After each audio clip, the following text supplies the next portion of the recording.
Lincoln Memorial in Washington, D.C., where a remarkable journey has come to an end. A group of 19 Buddhist monks have traveled from Fort Worth, Texas, all the way here to Washington, D.C., all in an effort to spread a message of unity and peace. They've walked over 4 months and over 2,300 miles to get here. Let peace bloom and flourish among all of us throughout this nation and the world, so that this world can become the better place for all beings to live.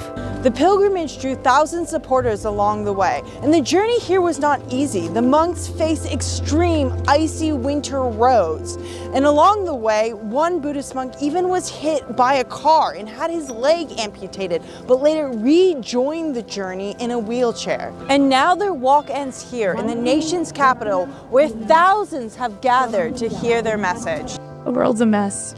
I just want to say thank you to them for spreading this love and peace, and I hope it sticks and it continues. Of course, the message of peace really resonated in my heart. I feel like there's a huge divide right now, politically and socially, and I really feel like it's important for people to realize that we all are in this together, and we can all have more unity instead of divide. There and perform the whole show in Spanish is a middle finger to the rest of America. Who gives a damn that we have 40 million Spanish speakers in the United States? We have 310 million who don't speak a lick of Spanish. This is supposed to be a unifying event for the country, not for the Latinos, not for one small group, but for the country. We don't need a black national anthem. We don't need a Spanish-speaking, non-English performer, and we don't need an ICE or America hater featured as our primetime entertainment. Okay, what is the national language, officially the national language of the United States of America?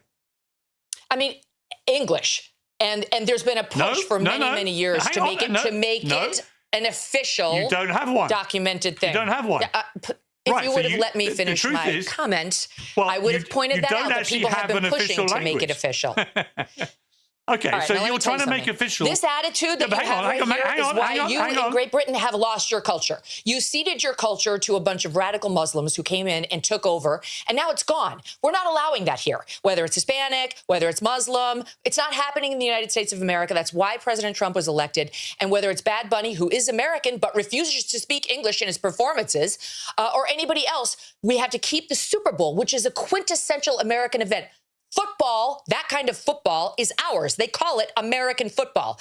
And the halftime show and everything around it needs to stay quintessentially American. Not Spanish, not Muslim, not anything other than good old-fashioned American apple pie. There should be a meatloaf, maybe some fried chicken, and an English-speaking performer. That's what the Super Bowl should be.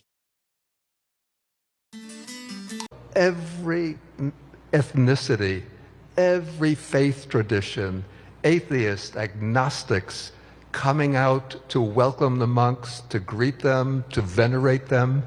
And all of this showed to me, I have to say that this country is suffering, though it's the wealthiest country in the world, but it's suffering from a deep inner poverty. Though it's the most powerful country in the world, supposedly, but it's suffering from a deep inner weakness. And what these monks have done is to show that our fundamental value, the value that really appeals to our deepest spirit, is that of unity, the affirmation of the inherent dignity of every human being, and the desire for all of us to live in peace, unity, and harmony. So I hope that the message of these monks will reverberate throughout this country, and not only through this country, because what this country is doing right now, cutting the funding for the United Nations, cutting the funding for UN aid, the Agency for International Development, hundreds and thousands of people are in danger of losing their lives because of the policies of this country. And so what we need is affirmation of human unity that is going to make us a compassionate country, a country filled with inspired by the vision of human unity, and transforming our direction to promote peace, unity, and harmony.